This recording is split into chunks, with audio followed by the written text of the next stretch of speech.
Oh yeah, welcome to Wrestling Uncensored. I'm Dave Simon, he's Johnny North. RingsideReport.net is our website. Go there, check us out online. You could watch this show, you could download this show, you could watch and download every show that we do over on our website at RingsideReport.net. You can go to our YouTube channel as well. Like the video, leave a comment, subscribe to the channel, and click the bell to get the notifications every time that we're on Wrestling Uncensored, Ringside Report, Dave and Johnny Live, What's Phantom in Japan, all the WWE pay-per-views. We do watch-alongs, everything AEW. We're doing a watch-along. Big UFC events, we're there with a watch-along, with post-shows. We've got everything covered on the YouTube channel. Go check us out. If you're listening to this on the radio, you could watch this show. You could watch all our shows. More info at ringsidereport.net. Johnny North is here with me. Johnny North, one of the top pro wrestlers around. He also likes to watch pro wrestling, and we watched a lot of pro wrestling this week, as we do each and every week for you. I know a lot of you don't have time to watch all of this professional wrestling because you have lives. So for you, we turn our lives into professional wrestling. That's really what's taken over our lives over the past 15 years of doing this show for me. I guess about 10 years of doing this show for you, John. About that. About that. I mean, your life has always been professional wrestling, so it was really an easy transition for you, right? Well, it's just to talk about it instead of doing it. Yeah, but you have to watch. You have to watch a little bit more, right, than you used to. But still, so much wrestling, so much going on. Raw, Smackdown, AEW, NXT. Did you watch NWA Power this week, John? I did. Jim Cornette's last episode. It was pretty good. Oh, so they're still airing episodes with Cornette on them? It was a good send-off, actually. They thanked him for everything that he did, and they had the huge celebration when Rock and Roll Express won their 9th NWA Tag Team title. It was huge. Cornette was in the ring with them, their biggest rival, too. It was a big moment. Rock and Roll Express winning tag team titles, and they say The Undertaker's too old. Man, you saw, like... They can still move the at the Rock and Roll. pay-per-view, AEW, what they did. I like them. Good for them. They're still rocking and rolling. They have their pay-per-view December 14th. NWA does? Yeah, Into the Fire. Okay. Are you going to watch that? Well, I'm at a wrestling show, so no. Oh, okay. I'm going to watch UFC 245 on December 14th. It's a busy day. It's going to be a big UFC pay-per-view for that one. But we're here to talk about not NWA, unfortunately, not Impact. You don't watch that. I don't really watch Impact and NWA. I watch them from time to time, but I'm not a regular viewer. There is too much pro wrestling going on to be a regular viewer of everything. I try to be a regular viewer of NXT, of WWE, of AEW, and of New Japan Pro Wrestling. So I guess SmackDown and Raw this week. We'll talk. Yeah. Well, we watched SmackDown. We watched Raw. We watched NXT, AEW Dynamite as well. We talked about AEW and certain problems that they're having right now and maybe some solutions to those problems on the latest episode of Dave and Johnny Live, which you can watch on our YouTube channel, ringsidereport.net for that. So we were at length on AEW. So let's go with a little WWE to start the show here, Big Johnny. How about what's going on Monday Night Raw with Seth Rollins and Kevin Owens? It started Raw again. Yeah, well, it seems to be one of the main stories of Monday Night Raw. Of course, we saw Kevin Owens step in and wrestle Bobby Lashley at Starrcade last weekend, right? Of course, we knew that it wasn't going to be Bobby and Rusev. We called it on our Starrcade preview, and we were correct. It was Kevin Owens, which was a very nice surprise. I also enjoyed watching Kevin Owens interview Ric Flair at the start of Starrcade. I thought that was great, and we're really seeing Kevin Owens showcased in a way where it seems like the WWE has finally figured out he could be the top babyface on Monday Night Raw. Except the way that it all ended on Raw. It was kind of odd. What do you mean? When he got beat up by the AOP? And dragged away, and then that's it. You don't hear what happened to him afterwards. It's kind of weird. Well, that's kind of how the WWE does things. You know, they abduct people, and then the next week the people just show up, and they're like, oh, yeah, I was abducted, but I got away. I'm all right. That's very horrible, actually. That Well, they do Kevin something like Owens that. tweeted about it at some point, I think. He's like, "Oh, I kicked him in the nether regions, and that's why I got away from the AOP or something." Kevin Owens, I think.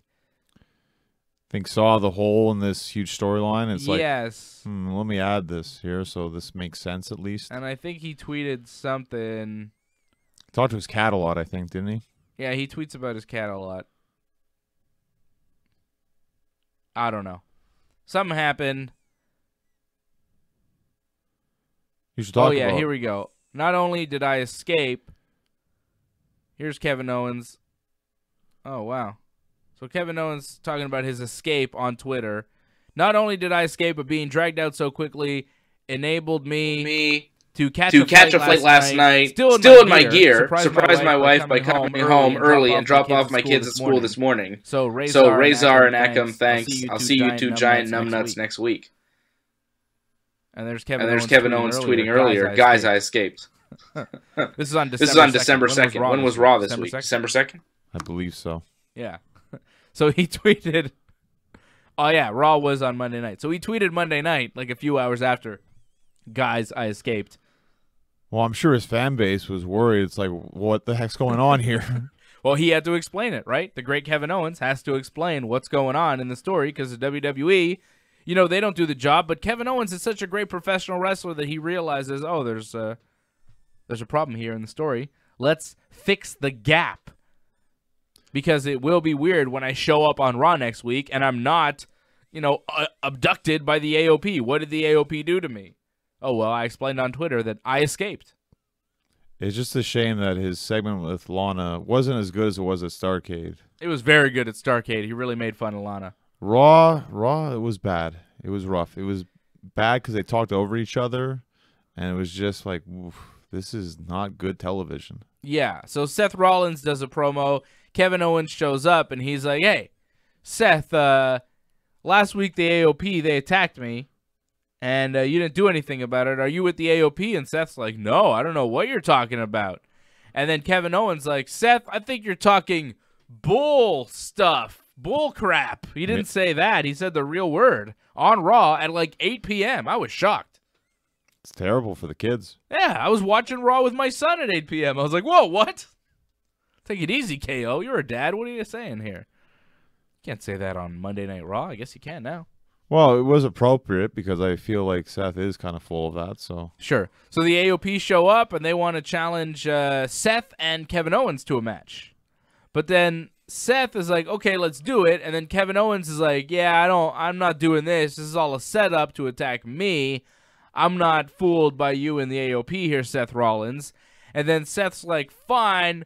If you want to think that, you're on your own. And Seth is just like, I'm leaving. And then the AOP, instead of attacking Seth, they just kind of let him walk through them, right? They make way for him. Kevin Owens then challenges the AOP to come to the ring, but they're like, nah. And then Kevin Owens is like, well, I still want to fight. And then Lana and Bobby Lashley show up. And then Lana and Owens kind of cut a little promo together. It wasn't very good.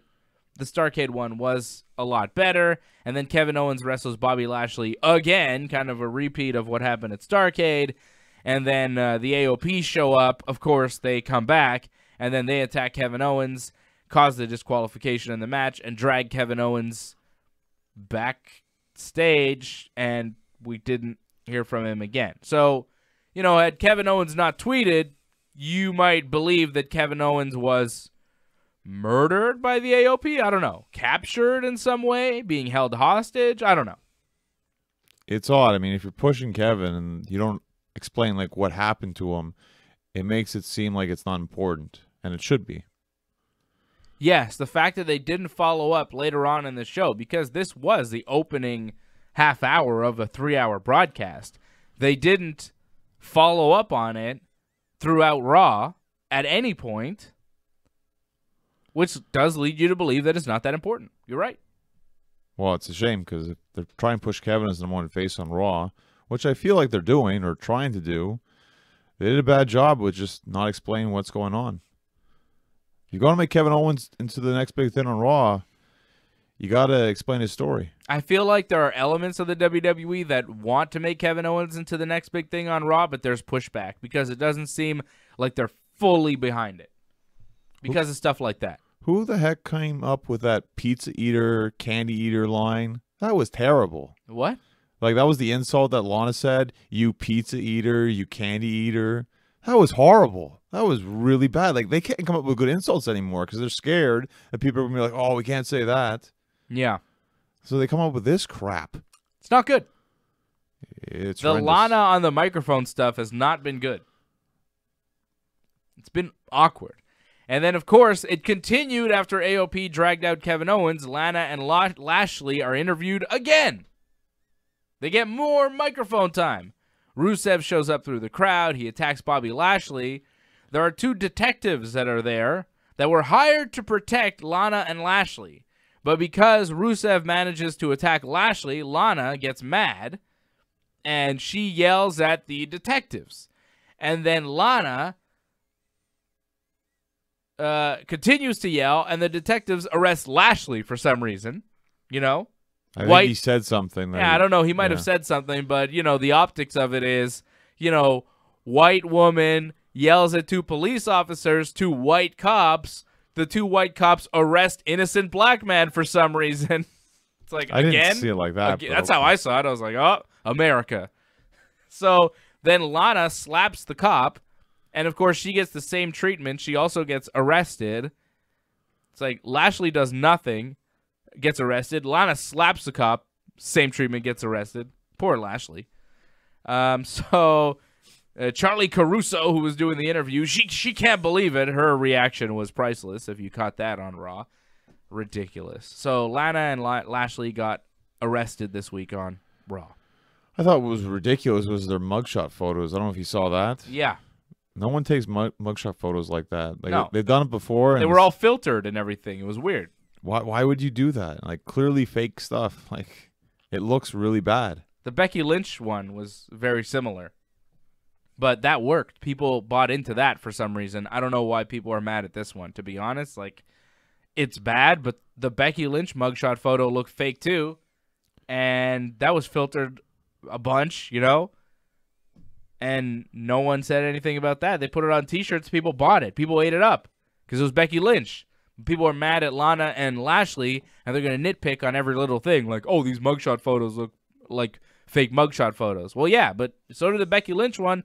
Nobody seemed to mind then, so who cares? Well, who cares about the mugshot photos? Like, those were only shown like on WWE.com or whatever. Who cares? It shows that there's a bit of a double standard because Becky, she's had some good matches, great moments. People overlook the moments where it's like, well, that was kind of bad. Yeah. And Lana, not so many good moments. So every time there's a bad moment, it's like, well, here we go again, more crap. So, Bobby Lashley versus Rusev at TLC next Sunday in Minneapolis. It's got to happen, right? We got to have a resolution to the storyline at some point. Please make it end by the end of the year. So was it this last man standing match that we never got, or is it going to be a TLC kind of stipulation? Honestly, I don't think it's going to be over because this is really the first big match that we've had between these two, and they've done this story for so long, I feel like they're going to have more than one match. So I could see this just being a straight-up match that maybe Lashley wins, and then down the road we have a rematch, maybe? I don't know. We don't have a lot of time before the Rumble, though. Well, we still have a Christmas Raw, New Year's Raw. Those are big Raws. They try to put on some big matches, so. Yeah. I could see them maybe end the feud then. They should wrestle at TLC, though, right? Right now, WWE TLC has 0 matches official. You have Bray Wyatt on the poster, at least. Bray Wyatt, The Fiend, will likely wrestle Daniel Bryan in some sort of TLC match for the WWE Universal Championship, which could be nuts. Like, I worry about Daniel Bryan in one of those types of matches. Well, he's just going to get squashed again. That's pretty much it. Like, this is his role pretty much is to put over Bray Wyatt. I think he's doing a good job at it. I enjoy it. Yeah. I'm not sure about the whole Yes movement coming back. Bryan doing the same old thing. He accepted it last week on the show on SmackDown. No, it's good because that's Bray Wyatt's thing is that he changes people, right? He changed Seth Rollins, And now he's changing Daniel Bryan. But he's changing Daniel Bryan for the better. Okay. Except he still is going to lose to The Fiend. Well, everyone loses to The Fiend. That's the way it goes. Until Roman Reigns gets his hands on him at WrestleMania, pal. Hoo-ha. Uh-huh. Great. So Daniel Bryan and The Fiend probably in a TLC? Likely, right? Rusev and Lashley in maybe a gimmick match, maybe just a one-on-one. Very likely. Lana in a pole match. No, maybe Lana in one of those cages like they used to have. Oh, a shark cage. Yeah. Okay. So the Royal Rumble is coming up January 26th, and that'll be is it the 26th? Yeah, right? And that'll be the next pay-per-view after TLC. So we should have a lot of payoff matches here at TLC because the Rumble is when you get started for WrestleMania season and you start setting up your big matches and your big storylines going into the big show at WrestleMania at the beginning of April. So I could see Rusev Lashley having some sort of finality here at TLC. It's very possible, but like you said, there's still a lot of television before you get to the Rumble. And Yeah. Brock won't be back until probably sometime in January. Maybe he does 2 shows, so you still have time. If it's going to be Rusev, he still has time to do something else. January 26th, the Royal Rumble, will that be Brock Lesnar's next title defense? He's not going to defend before then, right? He's not going to be at TLC. Oh, he's done for the year. He's, vacation right now. Yep. So what else happens here at WWE TLC? Do we see Kevin Owens and Seth Rollins versus the AOP? I can see Kevin Owens or Seth Rollins just straight up one-on-one like that. Okay. So maybe we do Kevin Owens, Seth Rollins versus the AOP on Raw this Monday, and we have some sort of figuring out where Seth Rollins stands, setting up Kevin versus Seth at TLC. Well, I think either way, Kevin versus Seth, because they don't like each other. They don't trust each other. They should go at it. I mean, you could put that match together, but again, like Kevin said, like this is just a trap. Why do the match? Just attack him now. Right. Is Seth with the AOP? I feel like they're going to tease this for quite a while. And because they're teasing this for a while, I'm starting to doubt like that's the payoff in the end. Yeah, it seems like the AOP wants to be with Seth, but maybe Seth doesn't want to be with them. Which could lead to nothing happening, right? Drew McIntyre beat Akira Tozawa with the Claymore kick. Kind of a useless match there. Why? Well, actually, I found Drew McIntyre really put a good beating on Tozawa. He did, but like you knew what was going to happen going in. It was all right. Like it wasn't terrible, but it's just like, why is Tozawa here? He takes a good beating. That's it. Yeah. He's fun to watch. So Drew McIntyre calls out Randy Orton after the match, which like those guys very similar guys. Drew is mad that Randy poked him in the eyes in their match the week prior. And Randy shows up, and Drew's like, Randy, you're not respecting me. Drew says that Randy used to be ferocious, but the only thing he's ferocious at now is posting on social media. Burn. Drew says Randy is the past, and he is the future. And Randy's like, I thought we were cool, but if you've got a problem, we could solve it right now. So it seems like they have some sort of beef brewing. But then the OC show up, and they start cutting a promo on Randy. They're like, it's your fault that AJ lost the U.S. title because you RKO'd AJ before Rey Mysterio pinned him. And AJ's mad, and he wants to get his hands on Randy Orton tonight. And then Drew McIntyre just leaves. Well, he didn't want nothing to do with it. It's not his problem. Right. The OC show up. They beat up on Randy, Ricochet, and Humberto Carrillo, and Rey Mysterio show up, and they eventually make the save. And they take out the OC and they save Randy. And then Randy's backstage and he's like, Ray, I appreciate the help, but I didn't need the help. Right? Typical Randy. And then at the end of the night, it's the OC versus Ricochet, Humberto, and Rey Mysterio in a match that was fantastic. One of the better Raw main events you'll see in a while. Very good main event for Monday Night Raw this week. I thought the show overall was quite good. I thought the main event was really good. Well, definitely a lot of great action back and forth. You're just great wrestlers. You get 6 wrestlers like that, it's hard to go wrong. Rick O'Shea, Humberto Carrillo, Rey Mysterio, AJ Styles, Carl Anderson, Luke Gallows. Those are 6 of the better wrestlers in the WWE. And AJ Styles hitting that second rope Styles Clash on Ricochet for the pinfall there. Fantastic finish. Devastating move. Great match.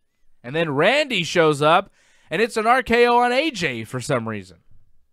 So who's Randy going to wrestle at TLC? AJ or Drew McIntyre? Is a Drew McIntyre thing maybe more of a TV feud and the AJ Styles more of a pay-per-view match? I could see a 4-way for the U.S. title. Randy, Drew, AJ, Ray? Why not? I'm into that. That'd be a great match. Well, instead of having all these matches, just put 2 matches into one. Make it simple. Maybe make it a ladder match. Ooh. I don't like that. Why not? I'll tell you why not. Because I don't want to put Ray and AJ through that. Because Drew and Randy aren't going to do a damn thing in a ladder match. And the bulk of the bumping and hard work would be left to AJ and Ray. And I don't think that their bodies can take that type of thing at this point in their careers. They're both in their 40s. Randy and Drew won't do anything. If you put those guys in a ladder match, you better have Ricochet and Humberto in there so they can take the big bumps. Well, Randy's also almost 40, so let's have to think about that. Yeah. And I wouldn't be surprised if Drew McIntyre tries to do some crazy stuff, actually. Nah, not a ladder match. The ladder match will be the Daniel Bryan and The Fiend. Well, I'm hoping TLC. That's a TLC, whatever. Ladder match, I don't know if you need a ladder match. You can have more than just one TLC match as well. I think there will be more than one TLC match. There might be a women's TLC match. Exactly. Becky and Charlotte versus the Kabuki Warriors for the women's tag team titles. I think that's going to happen.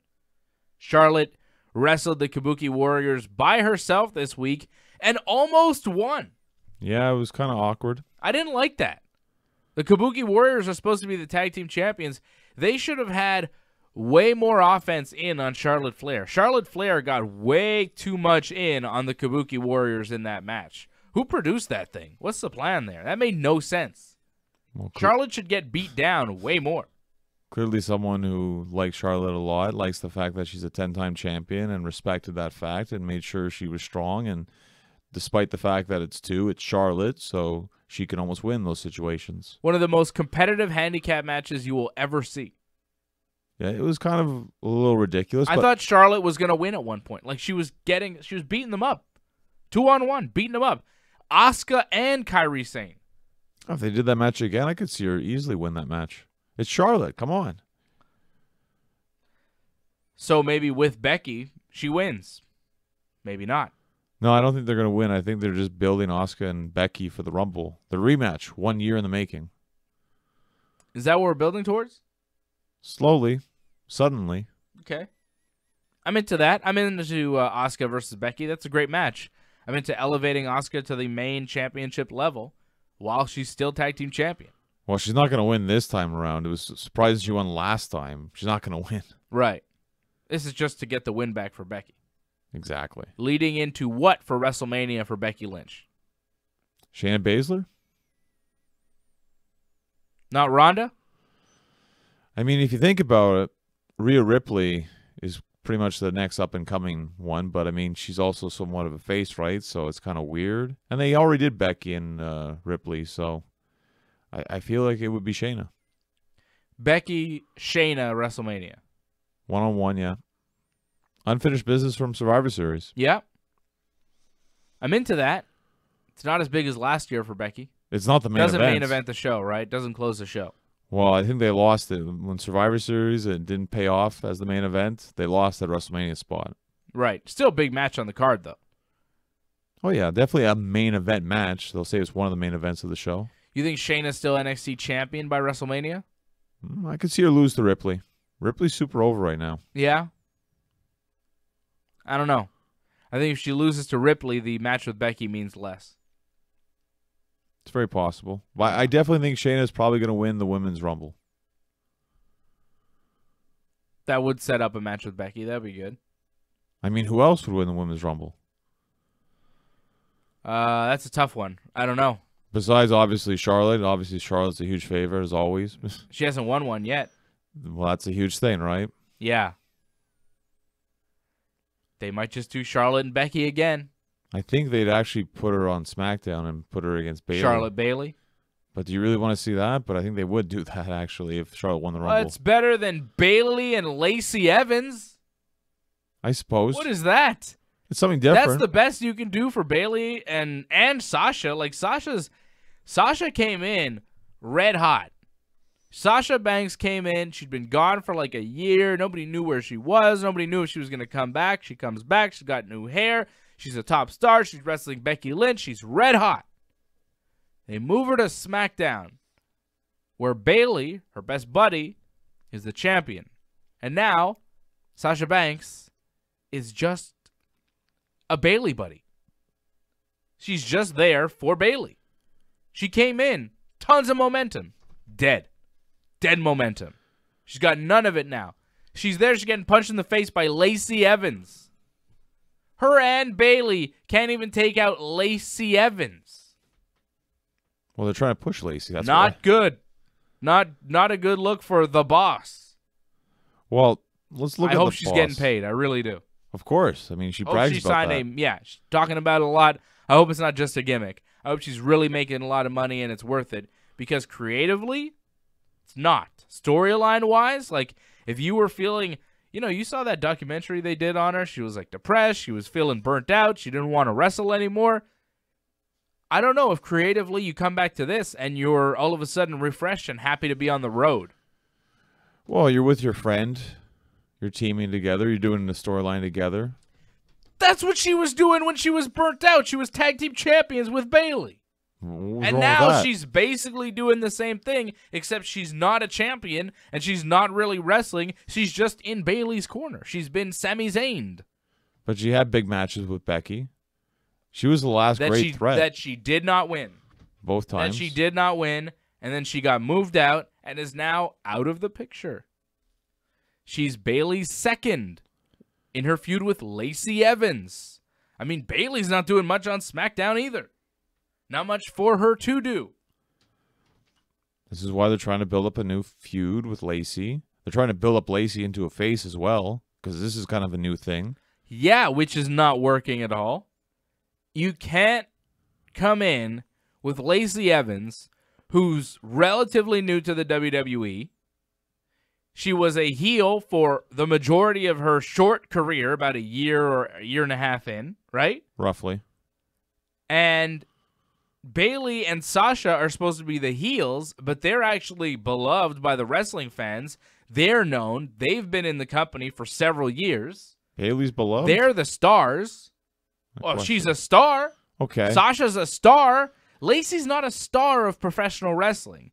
So to try to get her over as a babyface over these two stars that are established, when Lacey is just recently a heel and she's not that likable and not that liked, it's not going to work. It's not going to do any favors for Lacey's babyface turn, and it's not going to do anything for Sasha and Bayley right now. Bayley's title run since Survivor Series, who cares?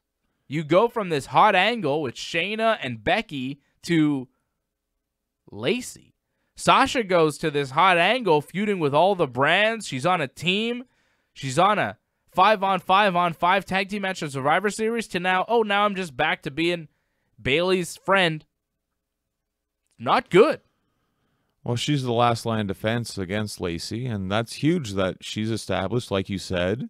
And when Lacey beats her, that's going to help push up Lacey into another level. And maybe people believe that Lacey can beat Bayley, who's been a horrible champion so far. I don't think she's been a bad champion. I think they've done nothing with her. They turned her heel. That's pretty much it. And then what? And then she giving her heels to feud with, giving her recently turned heels. I mean, she feuded with Becky, who was a babyface. Shayna's a heel. That thing, I mean, Bayley was kind of lost in that. And then here, she turned heel, but she didn't even turn on her best friend. She just kind of joined her best friend as a heel. Well, it's all right. It made sense. They were already heels. It's good. Right. It's not working. But the opponents here are also not working. Like the Carmella thing had legs. I don't know why Bayley isn't feuding with Carmella. They were friends. Bayley turned... Oh, because Carmella's on Raw? No, she's on SmackDown. She's on SmackDown? Corey Graves is on SmackDown. She's on SmackDown. So where's Carmella? Like, Carmella is the one that Bayley should be feuding with right now. That's an angle that makes sense. They were friends. They were a tag team called Baymella. They have this history together. Carmella is a babyface that is established, that is liked, that is over, that could be used here in a solid feud with Bayley. But instead, they're doing this random thing with Lacey Evans because they're hell-bent on pushing Lacey Evans. Carmella makes sense. Carmella is organic. There's a story there. Bayley prefers her real friend Sasha over her other friend Carmella. Carmella's hurt. Carmella's a babyface. Bayley and Sasha don't care. They beat up Carmella. That makes sense other than Lacey Evans punches Bayley and Sasha in the face and Bayley and Sasha are like weak, but they're heels. What? It's not good. It makes no sense. And this is the problem. And this is why Bayley's not getting over as a heel. And this is why people like you are saying, oh, Bayley's a bad champion. She's not a bad champion. She's a very good wrestler. This new look, this new attitude is good. She's doing it well. They're giving her nothing to work with. They're giving her Lacey Evans, who's beating her up for some reason on SmackDown, instead of Carmella, who she has a real personal issue, feud, history with, who's an established babyface who could get her over further as a heel. It's easy. It's not hard. I say it all the time. It's pro wrestling, people. It's not rocket science, okay? It's not that complicated. People try to make it into this thing that it's not. It's just pro wrestling. It's not that hard. You find people that make sense, that fit together, that have a personal issue or something, and you put them in the ring. It's easy. You don't say, you know what, I really like this Lacey Evans, and I don't care if people don't like her. I don't care if she's not that interesting. I don't care if she's not translating to the TV audience. We are going to push her to death because she was a former U.S. Marine, and we like her story. She's a mom, by God, and look, she can do a moonsault. Good story. Sure, she's a nice lady. However, she's not over. It's about getting over. It's about being somebody that people care about in pro wrestling. It's not about choosing your favorites and shoving them down people's throats. So what you're saying pretty much here is that Bayley is the Big Daddy Cool Diesel right now, champion. Diesel, who a lot of people say didn't have good challengers, and that's why he wasn't a good champion.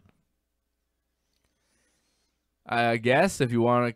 Yeah, sure. And when he did face his buddy, Shawn Michaels, that was actually one of his worst matches that he had during his title reign. Okay. So Carmella, being her buddy, I think they don't have faith in that match being that good. That's why you haven't seen it yet. Bayley is a much better wrestler than Diesel. Completely different styles there. But, like, as far as entertainment in the ring, between the ropes, come on. Well, the charisma of Big Daddy Cool? Come on. Of course. Promo-wise, character-wise, history of wrestling-wise, Diesel, Kevin Nash, sure. But as far as, like, matches? When's the last time Bayley had a great match? When did Kevin Nash ever have a great match? Bret Hart. Okay, well. He wrestled Bret a couple times. When's the last time Bret Hart didn't have a great match? Okay, but he wrestled Bret like 3 times on Okay, pay-per-view. well, when you get to wrestle Bret, you're going to have a great match. If I wrestled Bret today, it would probably be great. That's how great Bret is. That's not fair. That's not fair. Well, tell me someone Bayley can have a good match with. Sasha Banks. Who is her friend right now, so they're not going to wrestle each other. They've had incredible matches together. I would say that TakeOver Brooklyn match between Bayley and Sasha was better than any match Kevin Nash has ever had. No disrespect to Big Daddy Cool. Too sweet and all that. I love him. But I think Bayley is a better wrestler, so the comparison is odd, John. It's odd. And Bayley and Carmella would be a better match than Diesel and Shawn. Shawn didn't want to work with Diesel either, by the way. Shawn was very selfish, didn't want to make Diesel look that good because, he took his spot. Diesel was his second and then became champion, and Shawn was jealous because Shawn was a jealous, vindictive, insecure, awful man at one point in his life. And he's turned it all around. He's found the Lord. So thank you, Shawn. We love you. Oh, now these people run WWE, and you complain about how, how can this company be so terrible when you have terrible people that run it? I think Shawn Michaels is a good guy now. I've interviewed Shawn Michaels. I like Shawn Michaels. I'm a Shawn Michaels fan. How dare you sully the good name of the Heartbreak Kid, Shawn Michaels? Oh, I'm sorry, because you talked to him, so he's a good person. That's it, right? Yeah, he's great.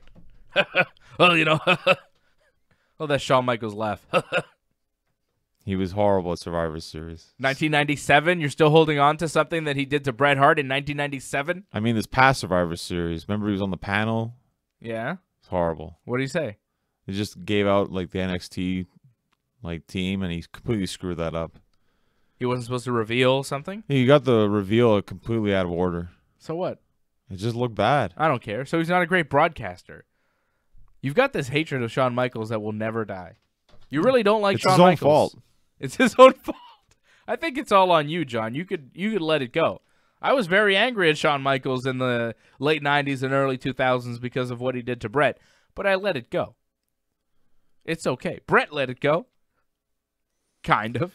Bret did that so people could see what he did in wrestling, to save his legacy. Yeah. That's the only reason why he did it. He still thought Shawn would, be a jerk afterwards. Okay. I think it's enough Bret and Shawn talk on Wrestling Uncensored. We got more current-day pro wrestling to get to, including Charlotte Flair. What's going on with her? Is she leaving the WWE? The Viking Raiders. What's their problem? And also, everything going on in NXT. And we'll try and figure out some more matches for TLC. It's Wrestling Uncensored. Short pause for the radio side. Stay with us. Hey, so we got to do some little commercial. We're on a commercial break here, John. It's commercial break time. Got to do some commercial. So Stitcher? Got to do some reads. A couple reads here. You got a lot of reading here. Yeah, we got a lot of reading. Let's start off with this. IP Vanish. That's not my mask. Uh-huh. IP Vanish. So, my family and friends have been serious about security on the internet for a few years now, and the solution they chose based on the recommendations of the tech gurus that manage the Ringside Report network was, and still is, IP Vanish. Did you know that all private browsing does is hide your browser activity that you're not actually hidden? Only a secure VPN like IP Vanish can truly keep your internet activity secure, especially if you use your phone, computer, public Wi-Fi spots such as your local coffee shop or shopping center. So if you're on your phone, you're using the Wi-Fi, you need IP Vanish if you're using some of these public spots. Encryption adds another step in your connection process. Many VPNs will slow you down, but IP Vanish consistently tests as one of the fastest VPNs in the industry. So you have your encryption, you have your VPN, and you're not slowed down. Never have to worry about lag. A great benefit for listeners and viewers here of the Ringside Report Network is streaming live sports when you establish a connection to an IP Vanish server and mask your IP address. It's as though you're using the internet from your server's location. Don't let your location stop you from watching the game. Use the best VPN for streaming to watch sports from anywhere in the world. You can use IP Vanish to stream UFC events, Fight Pass, WWE on the WWE Network on multiple devices. An IP Vanish subscription includes 10 simultaneous connections on multiple devices, which means you can watch UFC on one device, continue streaming on another, and still have 8 secure connections to spare. It's simple with the IP Vanish app. It's available as a user-friendly software for all your devices, Windows, Mac OS, Android, Fire TV, and with IP Vanish Network, you can travel the globe virtually. Their VPN coverage spans 1,300 plus servers in 75 plus locations. You want to hide your location? You want to say you're from the United States? You get access to a truly worldwide web this way. You ever see that where it says, oh, this video not available in your area? A lot. Well, you need IP Vanish so that won't happen to you anymore. With so many online threats lurking, you really can't afford to leave your data exposed. You shouldn't be forced to prioritize security over speed. Thankfully, IPVanish delivers the best of both. Surf without a trace, protect yourself, and use the solution we use here, IPVanish. I'm using it. You should use it. And if you sign up right now for a subscription, then it includes a 7-day money-back guarantee using our link, the Ringside Report Network, where we'll receive a small commission that makes us produce more content for you. So, you open a browser window, you keep watching us, keep listening, you go to vpn.ringsidereport.net. That's vpn.ringsidereport.net to sign up today for IPVanish. Keep your browsing private, fast, secure, and really access the World Wide Web. Kills lag. That's fantastic. Check it out, Johnny North. Johnny North is going to sign up. Fred signed up. AJ signed up last night. I signed up. We're all signed up. The Ringside Report Network is on IPVanish. You should be too. Stitcher. Let's get to Stitcher. At the Ringside Report Network, we've been producing podcasts for over 15 years. You've used Stitcher to stream or download our shows, Wrestling Uncensored, What's Fandom in Japan, Ringside Report. Stitcher now offering the Wrestling Uncensored and Ringside Report Network, the universe, as part of the sponsorship, a special offer on the premium version of Stitcher. Besides all the podcasts, you can listen to over 100,000 podcasts on your iPhone, Android, tablet, PC, Amazon Echo device, or in your car, on demand, ad-free with Stitcher Premium. You've got Joe Rogan, Something to Wrestle with Bruce Pritchard, the Ringside Report Network podcast, so much more, Stitcher Originals, bonus episodes, comedy albums. It's just $4.99 a month or $34.99 for the whole year. Holiday season, Stitcher is a great gift to pick up, $34.99 a year. And if you go to Stitcher.com/premium right now, you sign up today using the special promo code RINGSIDE, you get a month free. 1 month free when you sign up today. Stitcher.com/premium, promo code RINGSIDE. And that helps us, the Ringside Report Network, Wrestling Uncensored, and you get a free month of Stitcher. Stitcher.com/premium, promo code RINGSIDE. Can't wait for the next JR podcast. Grillin' JR. I've been listening to it. It's pretty good. I love I listened to the Canadian Stampede one. I like that. Oh, I haven't heard that one. I'm going to listen to the Owen Hart Fall one. That seems like it's going to be really sad. Yeah, I don't want to listen to that. Too sad. No, you like sad things, hey, Johnny? The world is a sad place, my friend. You're a real bummer. A lot of darkness in this world. Endless darkness. I don't think you want to go down that path. It's a cold path. Oh, God. Misery. All right. Everywhere you This go. commercial break is over. What is the matter with you? Are you all right? It's the way the world is. What are you talking about? Darkness. Endless darkness. What are you saying? Cold world that we live in. Oh, that sounds sad, John. Are you sad? You okay? Black. Not just my shirt, but the world. Are you done? I suppose. We'll go back to the show now? You're delirious. Let's get back to the show. All right, welcome back. It's Wrestling Uncensored. I'm Dave Simon. He is Johnny North. Follow us on the things. Follow me on Twitter and Instagram at Dave Simon MMA. You could follow Johnny North at North Genesis on Twitter, Genesis Johnny North on Instagram, ringsidereport.net. Always the website you need to go to check out what we do. All the shows, Dave and Johnny Live, Wrestling Uncensored, Ringside Report, all available at ringsidereport.net.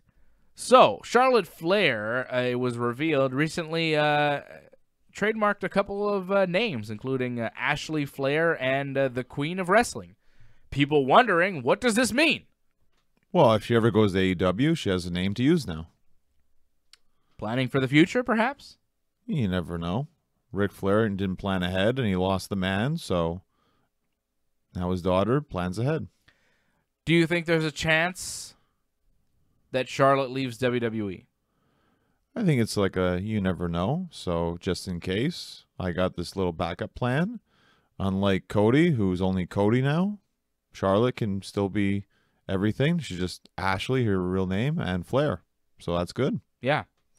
And I know that she is close with Cody. Really? Yeah. And I know that, the Rhodes and Flairs have a great history of doing professional wrestling together in the same company, right? AEW, kind of like the NWA, kind of like the WCW right now. They're the main opposition to the WWE. On TNT. Ric Flair was that guy for the WCW, for NWA, Dusty Rhodes as well. Cody's there. I think it would make sense to see Charlotte over there. And honestly, I think AEW's women's division needs somebody like Charlotte Flair. They need somebody. They need a big name like that to carry the division and help elevate everybody else. Thing is, she's quite large. Like, she would just tower over all the other women there who are very small. Good. So what? Wouldn't be much competition then. I mean, Awesome Kong, that's about it, right? But she doesn't even wrestle in AEW. Yes, she does. She wrestled a couple weeks ago on Dark. That was not a match. That was, like, disgrace. Well, I think she's got some health issues. She's maybe not able to fully wrestle anymore. Well, she really just appears, and that's fine. I mean, it's cool just to see her in wrestling again, but you don't have a lot of star power in your women's division, AEW. You do need Charlotte, but you need someone for Charlotte to feud with. I think Charlotte could feud with a bunch of people. Riho, Britt Baker. Like, come on, like that difference of size. No, I don't think so. I mean, didn't Riho beat Nyla Rose? She did.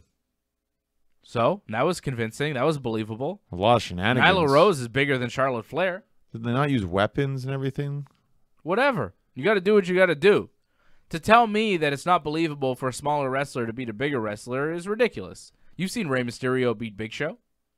Yeah, there's ways to make it work. Riho's a very talented wrestler. She is. She could make it work.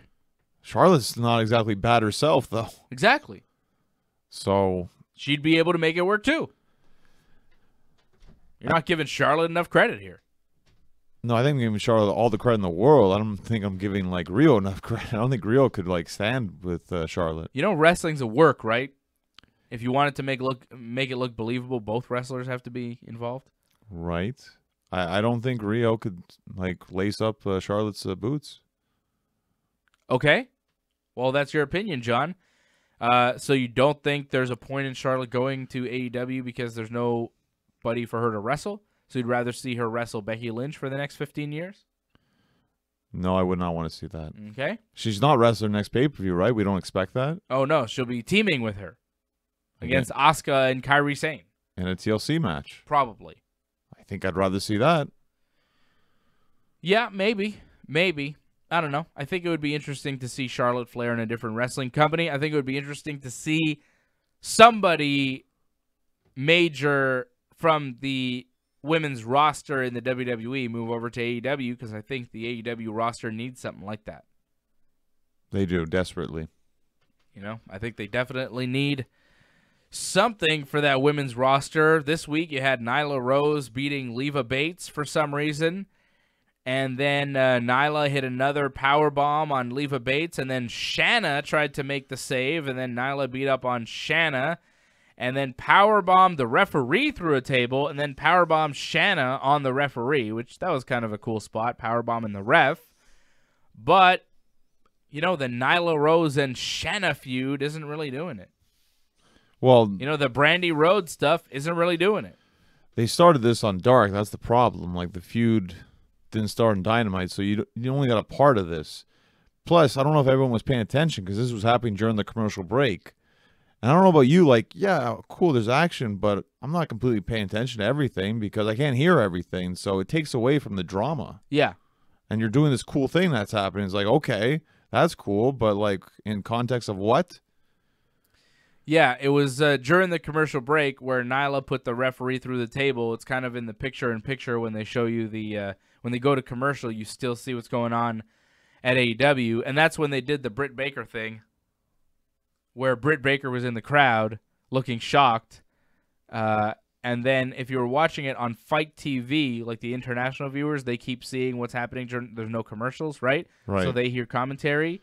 And on commentary, they said, hey, that's Adam Cole's girlfriend.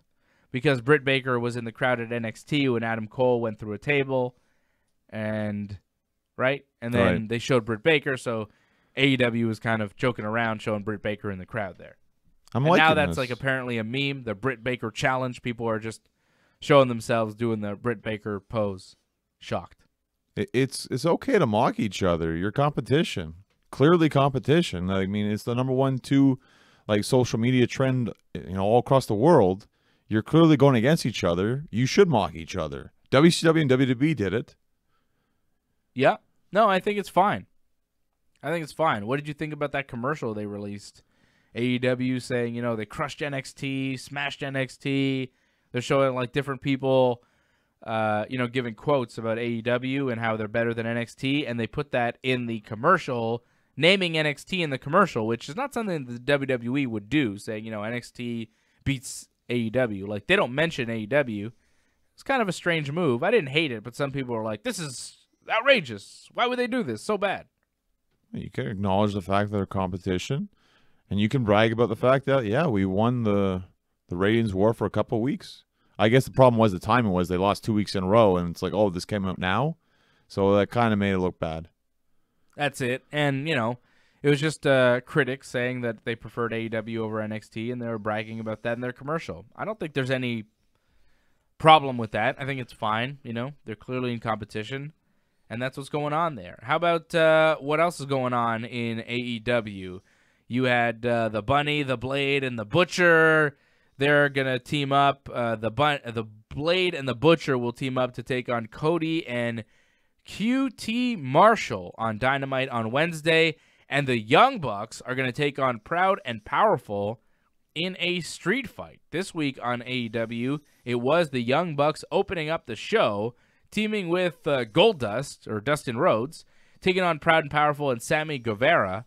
I thought that match was really good. I liked the triple team move there at the end that they all did. Sweet little triple team to finish. That match was a lot of fun. Well, again, I think they start off with the best match again 2 weeks in a row. And that's tough. Like, it's great that the show starts off with something really good, but you can't top that. And it's like, well, it feels like you're always trying to get back there, and unfortunately, you did the best right away. The Young Bucks are fantastic. Dustin was very good, too, in that match. Dustin was good, but the Bucks, man, they really elevate that show. Every time that the Young Bucks are on TV, the show is important. It picks up steam. It's like, oh, something's really happening here. The Young Bucks are not the champions, but they are the most important tag team in AEW and one of the most important acts at AEW and one of the most entertaining. They're fantastic. They're so good. Every time they're out there, they impress. I thought Sammy Guevara was also very good in this match as well. His 630 that he hit was fantastic. I find it kind of weird, though, that every time we see like a 630 or 450 or a shooting star press, it's always a kick out. It's never a finish. I guess this is like 2019 where these are just false finishes now, and to win matches, you're going to have to hit like a shooting star and like a double stomp at the same time kind of thing. I don't know. That's more your department as far as the finishes. And well, did you see what the finish was? They had hit the like double Meltzer and like a senton splash. Yeah. Well, it's got to be big, right? I get it, sure, but like not everyone can do that though. The Bucks can pull that off, but then you have like Trent and Phoenix, like they had a good match, but they can't compare to that. No, it's a little unfair. Well, is it unfair? It's just what, you want the Bucks to wrestle under their ability? Like you want them to do less than they can? It should have been later in the show, was that match. Okay. I know you started with that. That match, they said that was the main event, though, last week, and suddenly it's the opening match? Yeah, it was weird that it was the opening match. The main event was Jon Moxley and Joey Janela. It was a good match, but you could have put the Bucks in the main event. It should have been, yes. Yeah. And then Jericho just showed up and stared at Moxley through the crowd. See, I guess they wanted to end with that because that's how last week ended, right? Yeah. I get it. Yeah, I get it, but maybe not the best move. The highlight of the show for me, the promos this week, Jericho and Cody Rhodes, I thought had great promos. I really liked Jericho's promo when he's talking about his new list. He's got the lexicon of Jericho. He says, these are the guys that I will not wrestle, that won't get a shot at the AEW title. Jon Moxley, Cody, the Bucks, Papa Buck, Uncle Buck. Great movie. Yeah, it's a very good movie. Hangman Page, Diamond Dallas Page, WWE backstage announcer Page, Scorpio Sky, Too Cold Scorpio, Kenny Omega, Kenny from South Park, Moxley, Darby Allin, Alan Jones, which is the real name of AJ Styles, Evil Uno, Angry Dose, Hateful Trace. Like, that was really good too. So many. They're listed by Jericho. Classic Jericho stuff right there. I mean, he's so funny. He's a very funny guy, and you could tell that's some Jericho original stuff, and he killed it. It's too bad for Too Cold Scorpio because he's a Montrealer now. He lives in Montreal. Yeah. Too Cold Scorpio lives in this area.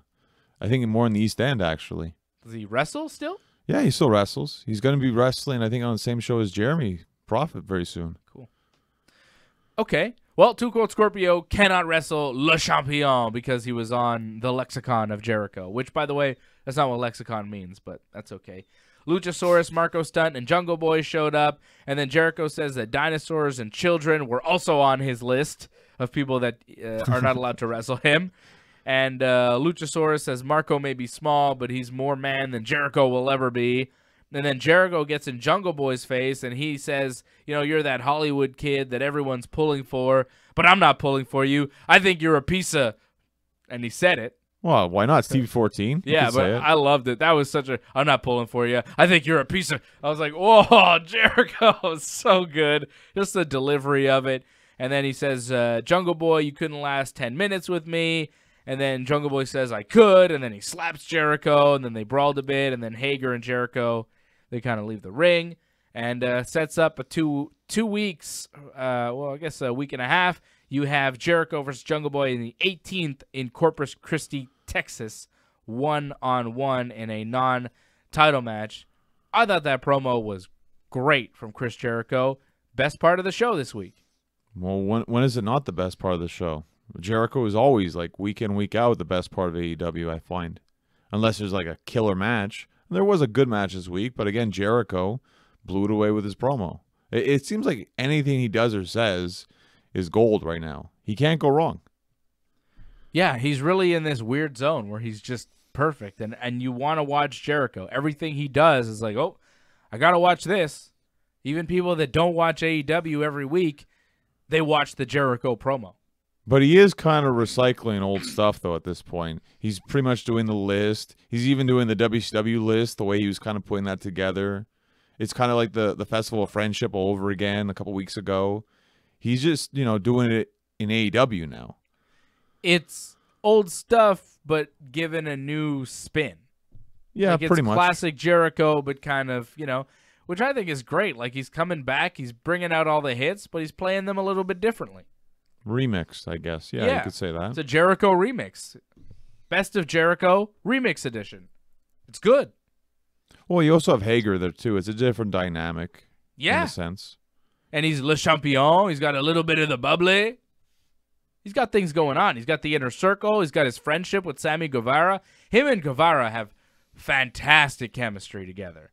Like, those two guys are really good together, and Sammy Guevara is going to be a great pro wrestler because he's learning from Jericho. Like, being with Jericho so young right now and watching Jericho and getting to learn and tag with him and hang out with him all the time, like, man, Sammy Guevara is going to be learning so much from Chris Jericho that it's going to pay off, and you're going to see Sammy Guevara become like a mega star in pro wrestling, and I think Jericho's going to have a lot to do with it.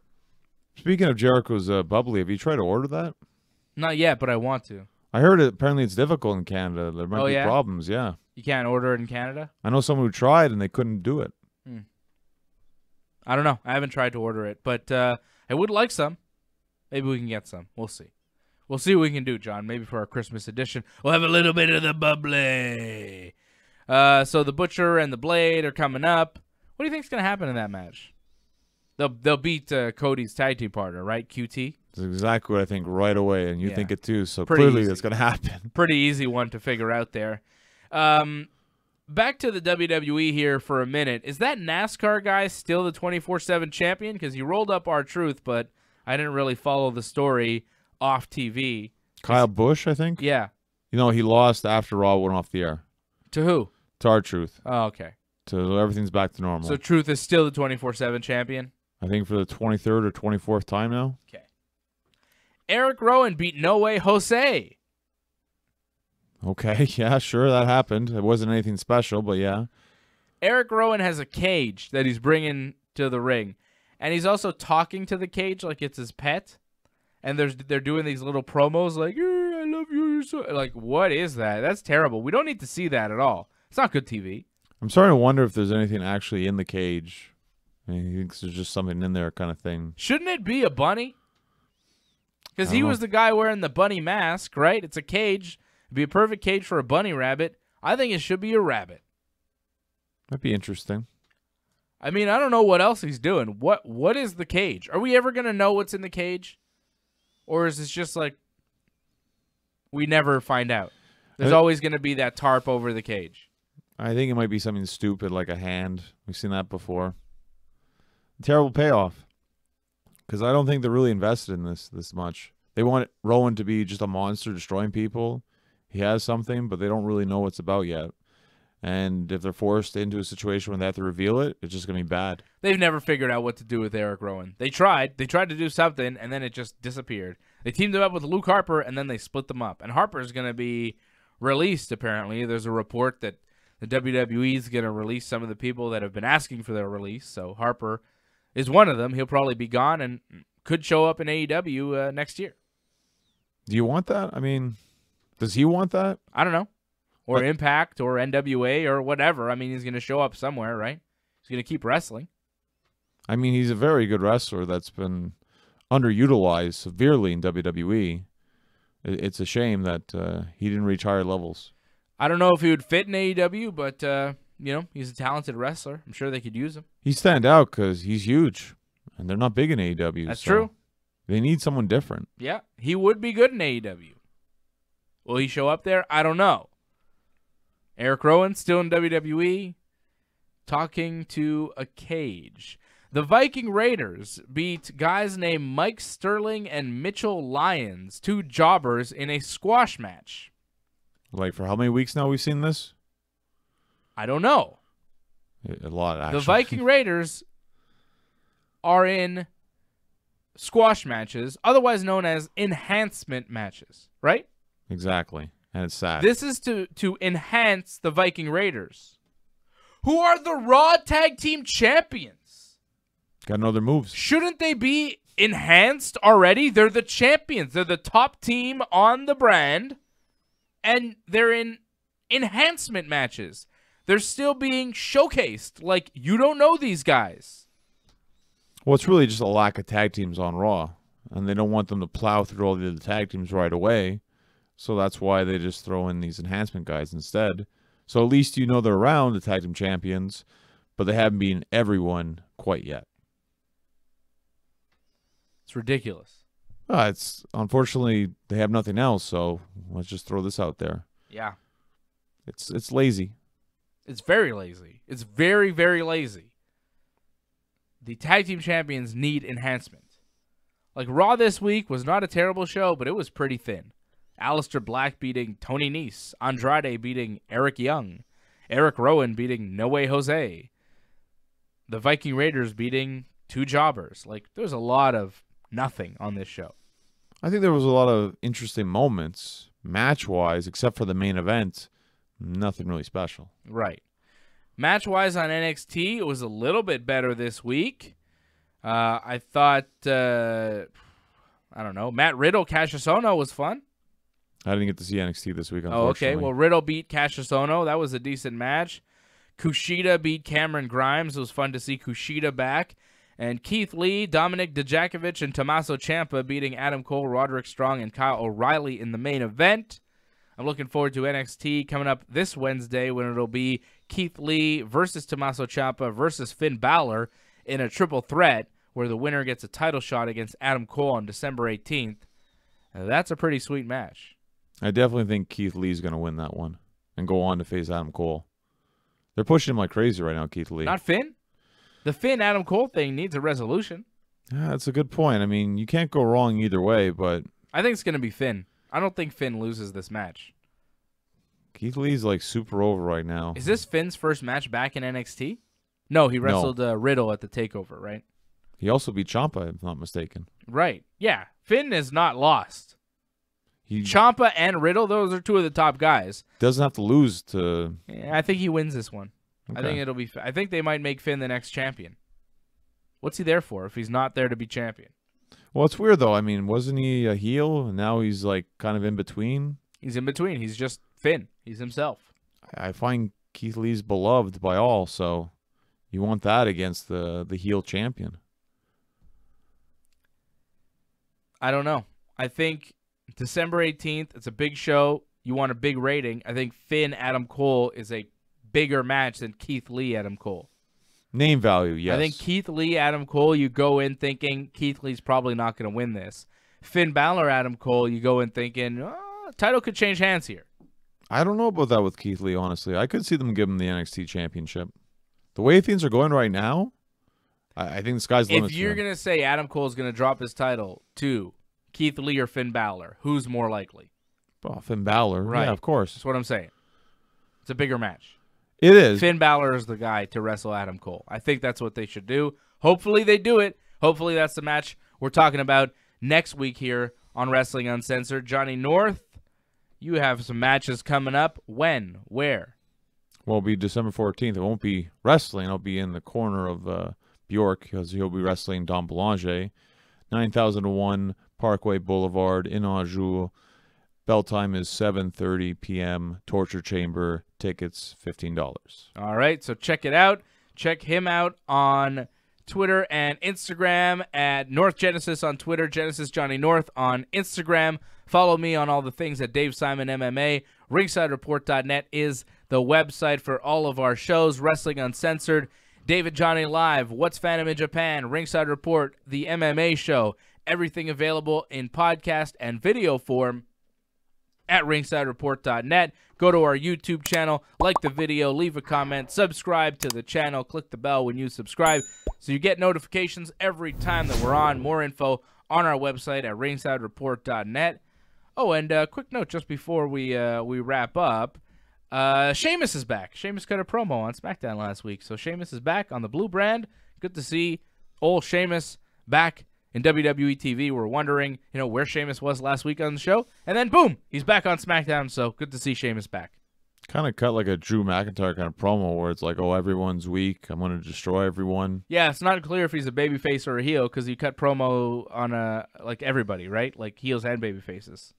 Well, that's fine if he just goes in and just beats people up. That's fun. Fella! I heard he had neck injury, so, I'm happy that it wasn't career-ending, and we're seeing Sheamus back. He's a talented guy.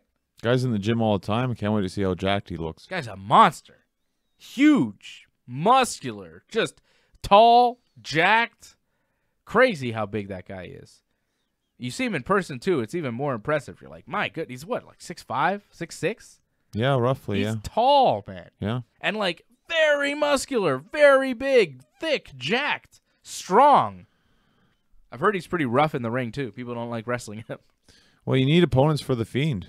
Credible opponents. Ooh, Sheamus and The Fiend would be good, actually. Sheamus is a tough guy. I like that. I like Sheamus. Happy to see him back finally in the WWE. All right, Big Johnny, that's it. We're overtime once again. Thank you to everybody for helping us out on the radio side. Thank you for listening and watching. For Johnny North, I am Dave Simon, and this has been Wrestling Uncensored. Yeah, yeah. Yeah. Yeah.